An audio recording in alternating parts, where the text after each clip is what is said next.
pardon my various expressions. It is storming outside, but let's get into today's video regardless. I have candles lit in every room in my apartment, and I do keep an eye on them. I have doors open and stuff, that way I can, get to them as soon as possible just in case something happens. But let's get into today's video. So a while back, some of you might remember that I was reading a book called The Road by Cormac McCarthy, and I actually found this book rather interesting while I was reading it. It was kind of fascinating to find a different approach to dialogue and narrative and stuff like that. So I actually found this book quite interesting. But back to before I started reading it, my brother had actually recommended me this book. So I was like, sure, why not? And he usually recommends me good stuff, or at least pretty interesting stuff. And so he recommended that I read Cormac McCarthy, and he actively bought me a copy, so I didn't have to go to the library to get it or anything. He just bought me a copy off of Amazon. So The Road by Cormac McCarthy is actually, I think it's a dystopian, post-apocalyptic type of speculative fiction. So it's like a post-apocalyptic world, and it takes place on Earth. So that's where it takes place, but it also takes place after the world ends, and you don't know what happened. You're not told how the world ended or anything like that. You are basically told that the world is covered in ash and stuff like that, and the ash is not going away anytime soon, and it's pretty much made people go a little insane, and to the point where women and children are heavily mistreated. I'm not gonna say how they're mistreated, but yeah, it is referenced in the book, so trigger warning for infanticide, mentions of grape, trigger warnings for that. So yeah, there's a lot of trigger warnings with a lot of stuff. There's mentions of sexual assault, as to like how why most children, if any at all, exist anymore after the world ends. So yeah, there's a lot going on in there, so trigger warnings for all of that. So let's just say this book isn't really for the faint of heart. It doesn't get too descriptive, but just warning ahead of time if you do decide to pick this book up. There are those scenes and those references, and there's also a reference of suicide. It's not too detailed, but it basically plays to the reader's imagination in the sense that you can guess what happened, especially to the main guy's wife. So you can kind of guess what happened to her when everything started to go downhill, essentially.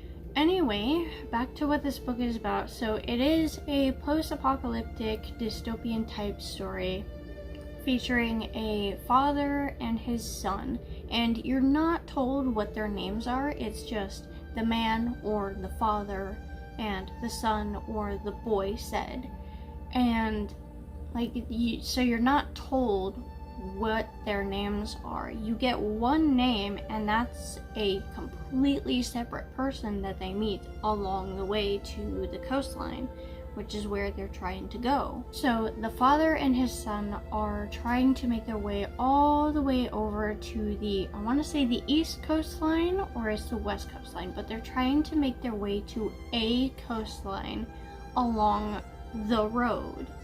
So they make their way along this road, this long stretch of road, picking up anything and everything that they can make use of, as well as eat, And I think near the end they found a house full of preserved food, so they take all of the preserved food, and by the time they make it to the coastline, they're almost out of it.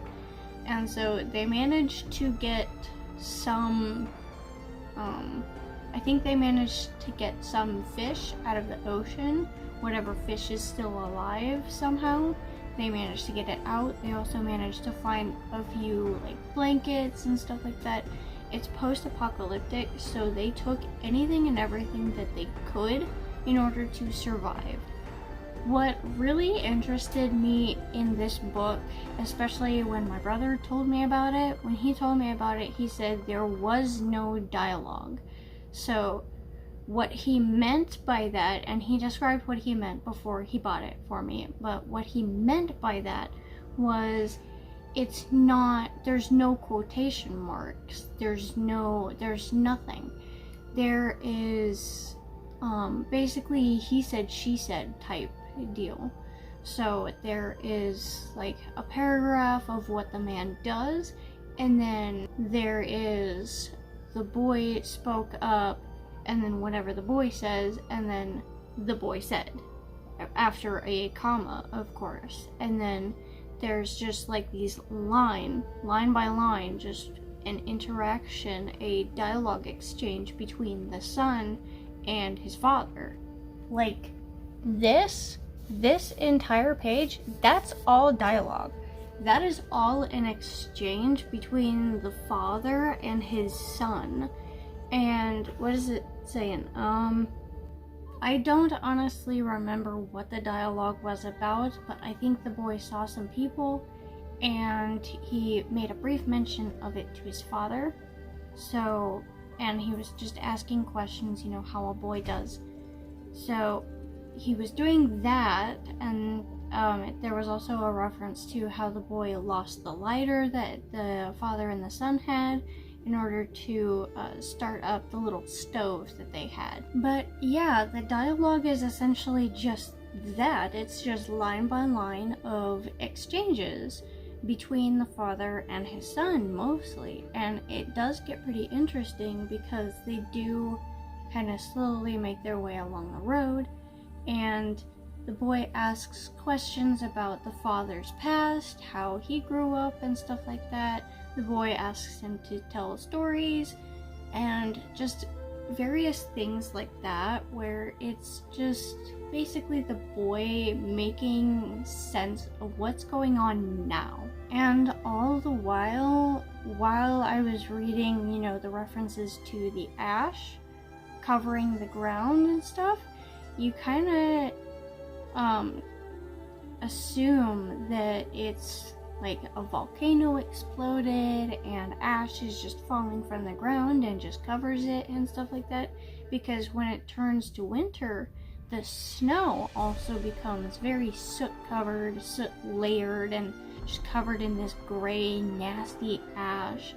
And there's no point in playing in the snow for the boy, because it's nasty and there's it's not fun anymore for the boy.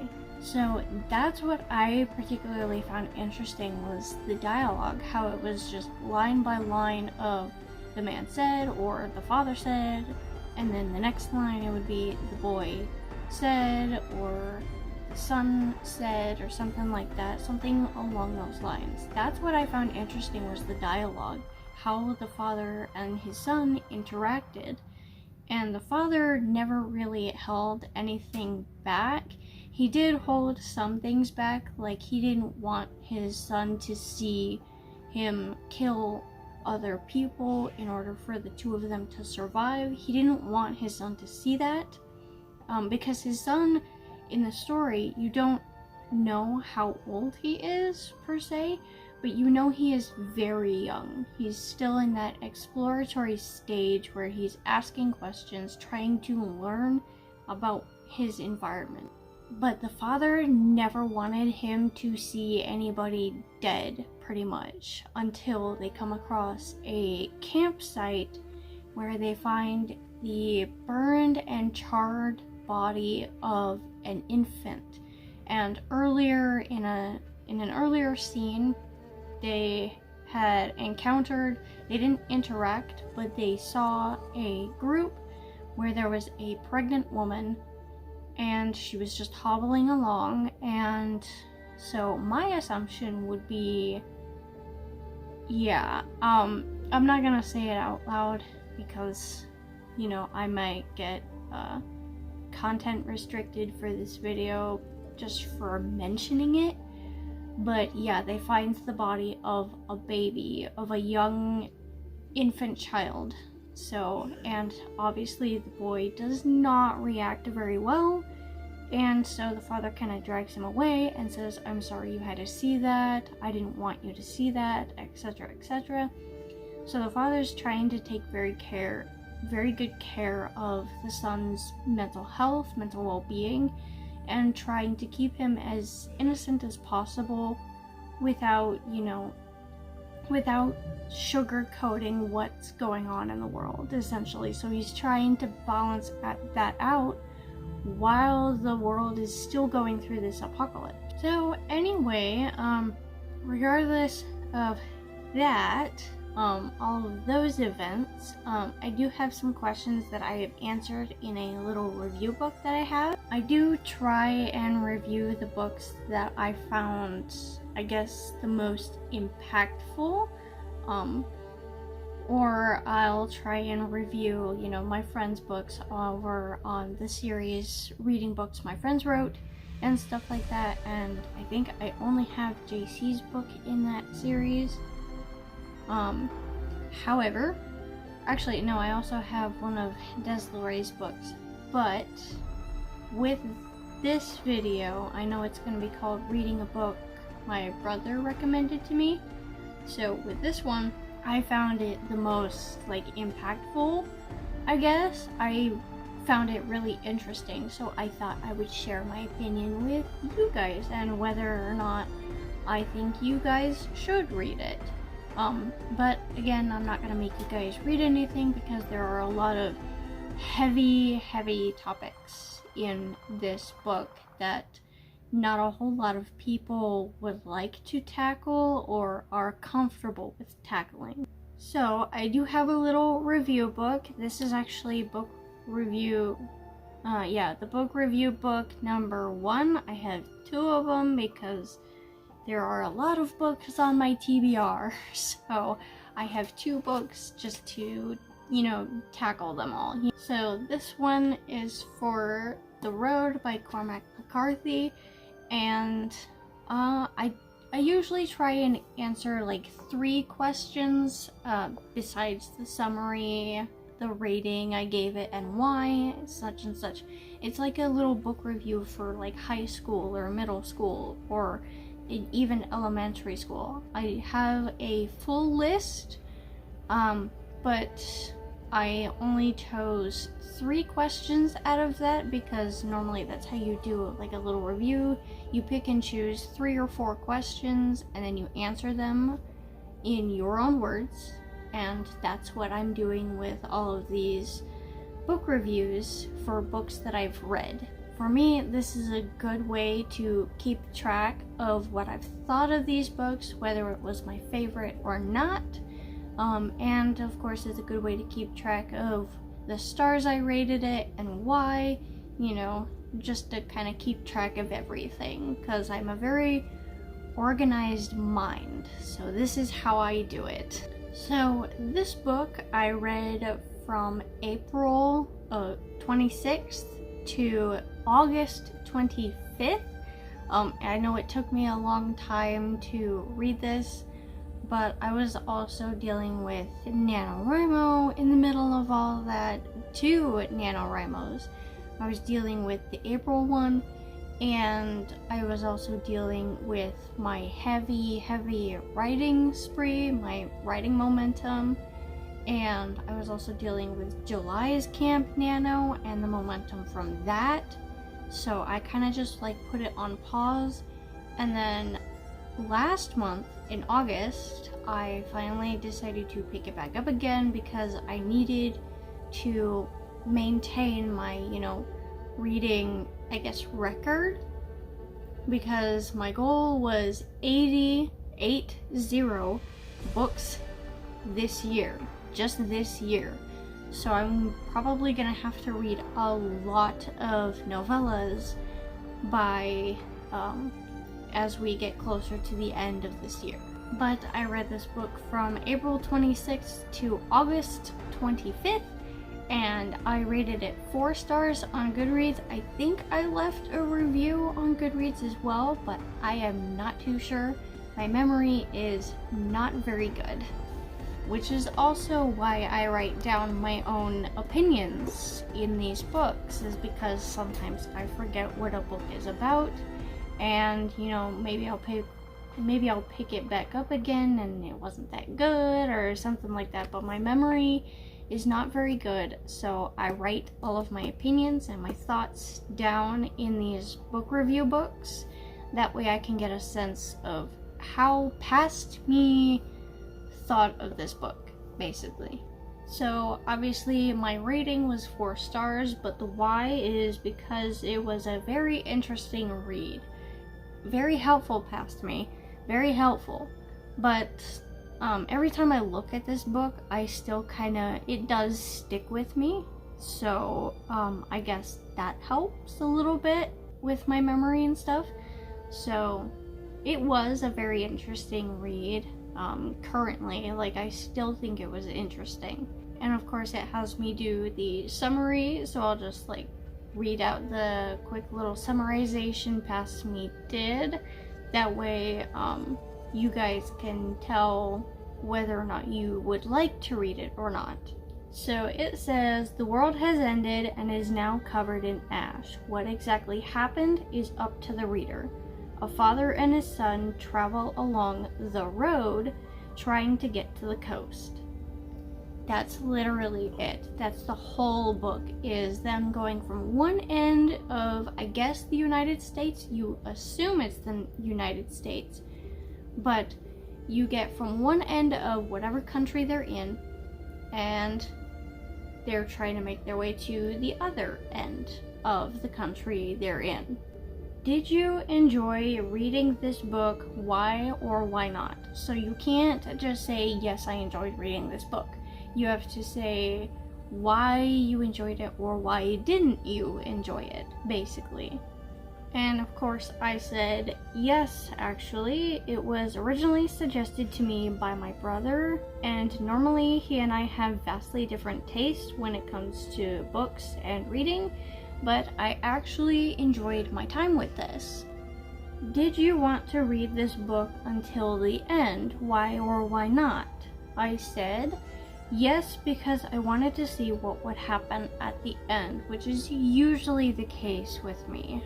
Usually I end up wanting to see what happens at the end, and or how we get to the end, because sometimes with certain books I'll sneak a peek at the back end and see what the last line is. And so I didn't do that with this one, which is a good thing. Because something very tragic happens at the end, but I still enjoyed my time with it, and I did entirely want to see what would happen at the end. Was this book easy or hard to read?